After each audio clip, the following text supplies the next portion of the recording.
Hola, muy pero muy buen día, ¿cómo estás? Soy Carlos Sebane y te doy la bienvenida a este anteúltimo día de camino volviendo a casa. Hoy vamos a leer en el Evangelio de Marcos el capítulo 15, los versículos del 42 al 47, solo 6 versículos. Era el día de preparación, es decir, víspera de sábado. Por eso al atardecer José de Arimatea, miembro notable del Sanedrín que también esperaba el reino de Dios, tuvo la audacia de presentarse ante Pilato para pedirle el cuerpo de Jesús. Pilato se asombró de que ya hubiera muerto.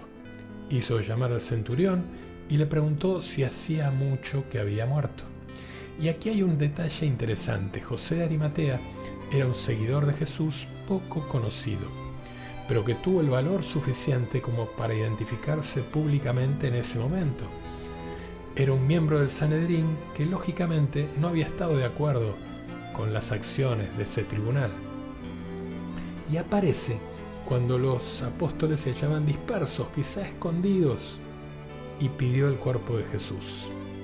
Dice el texto que Pilato se sorprendió de que Jesús hubiera muerto tan pronto, y el motivo fue que habitualmente una persona que había sido crucificada permanecía viva en la cruz, a veces por muchas horas, y su vida simplemente se iba extinguiendo gradualmente. Por eso era una forma muy cruel de tortura.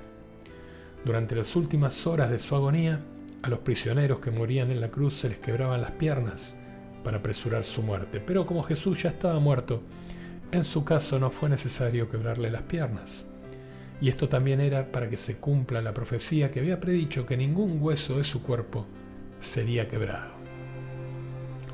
Volvemos al texto, versículo 45, informado por el centurión, entregó el cadáver a José. Este compró una sábana, bajó el cuerpo de Jesús, lo envolvió en ella y lo depositó en un sepulcro cavado en la roca. Después hizo rodar una piedra a la entrada del sepulcro. María Magdalena y María, la madre de José, miraban dónde lo habían puesto. Y hasta aquí el texto que leeremos hoy. Pero ahora te invito a que volvamos a aquel cerro. Ya la tarde está más tranquila. La mayor parte de la gente se fue. Los dos ladrones agonizan y se quejan a medida que se acerca la muerte. Los soldados, contentos de que el día de trabajo está llegando a su fin, ayudan a apoyar la cruz central en el suelo con el cuerpo colgando aún. Tengan cuidado, dice José. El cuerpo que encerraba al Salvador es alzado y colocado sobre una gran piedra. Es todo suyo, dice el centurión. José de Arimatea se arrodilla detrás de la cabeza de Jesús y le limpia la cara ensangrentada por los golpes y la corona de espinas. En el Evangelio de Juan leemos que también Nicodemo, aquel que fue a hablar con Jesús una noche para no ser visto, le ayuda. Luego desenrollan algunas sábanas de lino y la colocan en la piedra al lado del cuerpo. Levantan el cuerpo sin vida de Jesús y lo colocan sobre el lino y luego ungen el cuerpo con especies perfumadas. Y es bastante irónico que el entierro de Jesús fuera realizado no por aquellos que habían declarado que jamás lo dejarían, sino por un par de miembros del Sanedrín, el grupo religioso que lo mató. Es que durante muchos años, durante los años del ministerio público, Jesús había librado muchas vidas de la enfermedad y de la esclavitud. Pero José de Arimatea, al igual que Nicodemo, habían sido rescatados de otro tipo de esclavitud. La esclavitud de una religión legalista sin Dios. El Señor tuvo palabras durísimas para aquellos que, usando las túnicas sagradas y ocupando los lugares de honor, habían convertido a la religión en ritos vacíos. Les dijo sepulcros blanqueados, guías ciegos y algunas cositas más de ese mismo tenor. Y José ya había experimentado por sí mismo el legalismo sin vida y estaba cansado de todo eso. Y quería liberarse de esas ataduras. Obviamente era un riesgo muy grande porque la alta sociedad de Jerusalén no iba a mirar con buenos ojos a uno de sus líderes religiosos enterrando a este predicador controversial, Galileo. Pero para José la decisión era obvia. Las verdades que este joven predicador de Nazaret le dijo tenían muy poco que ver con las verdades que había oído en el Sanedrín, así que levantó el cuerpo lentamente y lo llevó a aquella tumba que todavía no había sido usada. Pero no nos vayamos aún del cerro del Calvario, todavía no. Veamos que ya no están los soldados maldiciendo, ni las mujeres llorando, ni los curiosos haciendo preguntas, aunque algunos que fueron testigos de los últimos momentos de vida de Jesús todavía se hacen algunas preguntas. ¿Cómo pudo ese hombre gritar de ese modo y con su grito iluminar la oscuridad? Es que cuando gritó, Dios mío, ¿por qué me has abandonado?, los soldados lo miraron con asombro, las mujeres dejaron de lamentarse y al exhalar su suspiro final, el velo del templo se rasgó en dos. Luego el silencio se restableció y ahora todo está más tranquilo. Si hubiera dependido de nosotros, probablemente hubiéramos planeado la redención del mundo de otra manera, ¿verdad? De una manera distinta. Pero no se nos pide a nosotros cambiar la escena, sí se nos pide reaccionar frente a ella, decidir frente a ella. Ya hemos visto lo que Jesús llevó a la cruz. Con sus manos heridas ofreció perdón, con su cuerpo ensangrentado prometió aceptación. Él dio los pasos para llevarnos de vuelta a casa. Vistió nuestra ropa para darnos la suya. ¿Y qué respuesta vamos a darle? Hoy es el día para dar tu respuesta al Señor. Hoy no te quedes en silencio. Dios sí permanece en silencio el sábado, porque ya se hizo oír el viernes. Arrancó las cortinas del templo, sacudió la tierra, bloqueó el sol del cielo, pero el sábado Dios está en silencio. Por lo general el viernes y el domingo se llevan toda nuestra atención. La crucifixión y la resurrección son el centro de nuestros pensamientos y de nuestras actividades. Pero no hay que pasar por alto el sábado, porque nosotros tenemos muchos sábados en nuestra vida. Y no me refiero estrictamente al día de la semana, sino a la cantidad de días silenciosos, sábados silenciosos por los cuales nos toca pasar. Esos días eternos entre que hacemos la pregunta y que recibimos la respuesta. Esos días que corren entre el diagnóstico del médico y la finalmente bendecida sanación. Esos días interminables entre la oración hecha y la respuesta que llega a nuestra petición. Y generalmente el silencio del sábado nos atormenta, no sabemos qué hacer en ese silencio. ¿Estará enojado Dios conmigo y por eso no me responde? Si Él sabe que mi situación económica es difícil, ¿por qué no interviene? Él sabe que hay problemas en la familia, ¿por qué no actúa? ¿Por qué no me contesta? Tenemos que saber que Dios nunca nos dejará solos en nuestras luchas. Su silencio no es ausencia. Ocurre que los sábados en nuestra vida también tienen un propósito. Nos van a permitir experimentar el poder de Dios en toda su plenitud. Si Dios resolviera nuestros problemas en el segundo siguiente al que aparecen, seguramente no descubriríamos ni valoraríamos de la misma forma su fortaleza y su compañía. Dios tiene motivos para que haya sábados entre nuestros viernes y nuestros domingos. Por eso, si hoy estás viviendo un sábado gris, sé paciente, confía. Ya llega el domingo. Hace un tiempo, 2 hombres entraron por la noche sin ser descubiertos en el supermercado más importante de una ciudad. Entraron sin problema, se quedaron lo suficiente para hacer lo que se habían propuesto y escaparon sin ser vistos. Lo que es inusual acerca de la historia es que estos hombres, seguramente estás pensando que robaron una gran cantidad de productos, ¿no? No robaron nada, absolutamente nada, pero hicieron algo que tuvo un impacto tremendo. Ellos cambiaron el valor de todas las mercancías, todos los valores fueron cambiados. Quitaron la etiqueta de $400 de una cámara fotográfica y pegaron en ella la etiqueta de $5 de una caja de cartón. Quitaron la etiqueta de $6 de un libro y la pusieron en un celular de última generación. Y lo más increíble de esta historia tuvo lugar a la mañana siguiente. porque la tienda abrió como todos los días. Los empleados asistieron, los clientes comenzaron a comprar y el lugar funcionó como de costumbre por un par de horas hasta que alguien notó lo que había sucedido. Muchas personas, entre tanto, consiguieron grandes ofertas, algunos pagaron de más. Pero por un par de horas nadie notó que todos los valores habían sido cambiados. Y tal vez te cueste creerlo, pero estamos viendo algo parecido todos los días.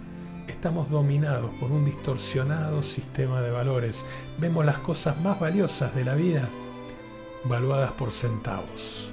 Y los artículos más baratos cuestan millones. Los ejemplos son abundantes y contundentes y alcanza con escuchar las noticias un ratito. Solo un ratito, porque la sobredosis de noticias también es muy dañina. Pero hemos tomado aquello que tiene muchos colores y lo hemos pintado de blanco y negro. Lo normal se nos ha vuelto anormal. Nuestros valores están tergiversados. Alguien entró a la tienda y cambió todas las etiquetas de los precios. Tal vez todo comenzó cuando nos dejamos convencer de que no hay ninguna razón eterna para nuestra vida. Si el hombre no tiene destino, entonces no tiene deber, no tiene una dirección, no tiene una meta.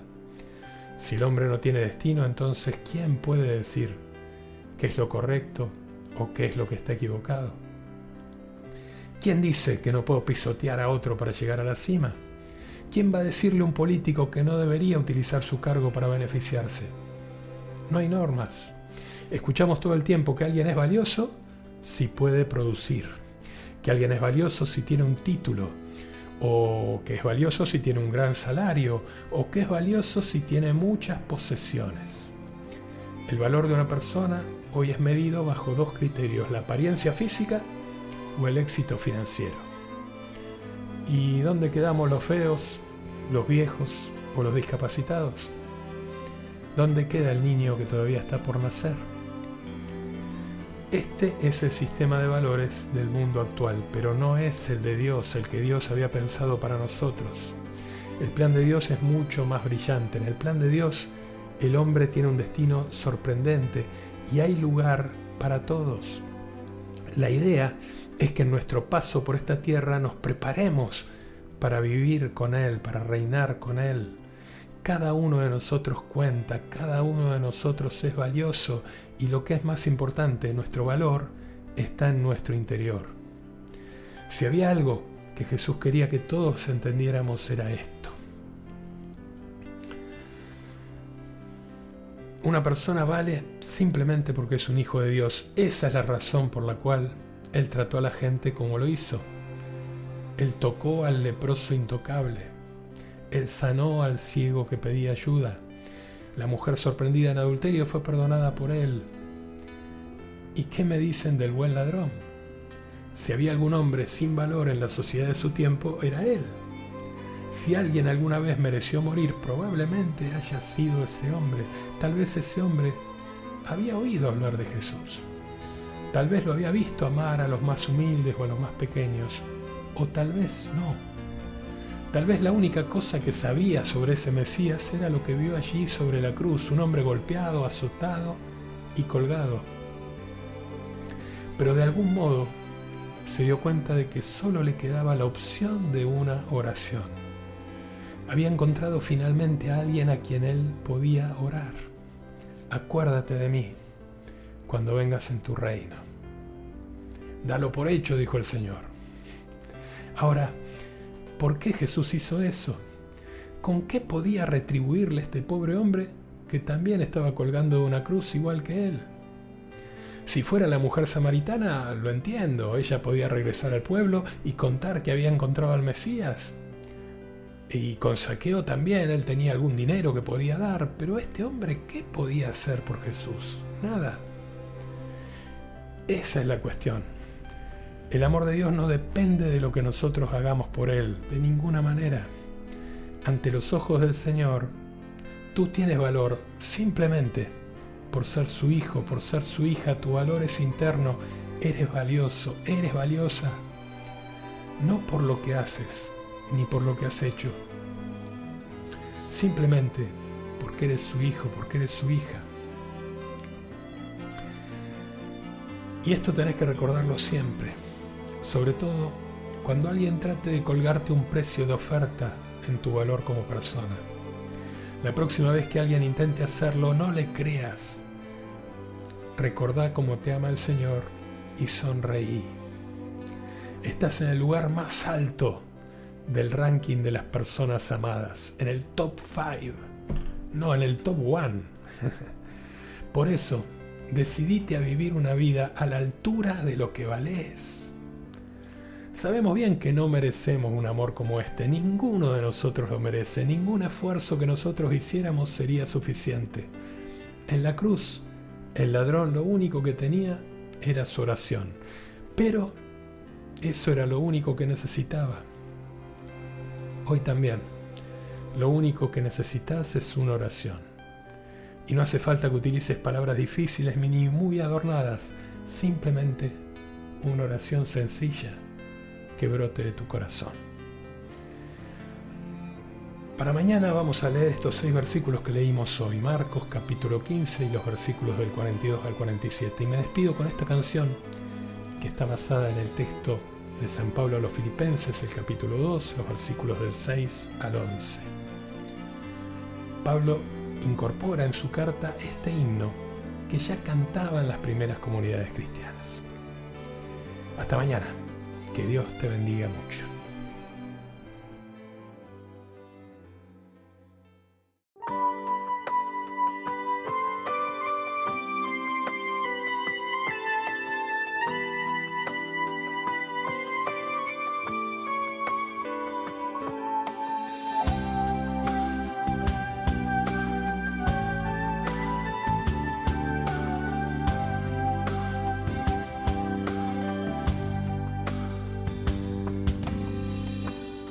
El que era de condición divina no retuvo para sí esta igualdad con Dios, sino que se despojó de sí mismo, tomando condición de siervo y haciéndose semejante a los hombres.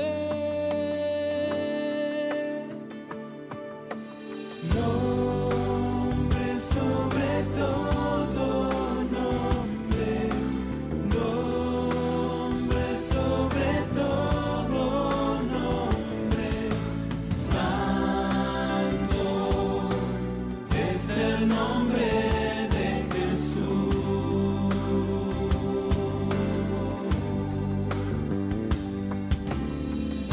Presentándose con aspecto humano, se humilló a sí mismo,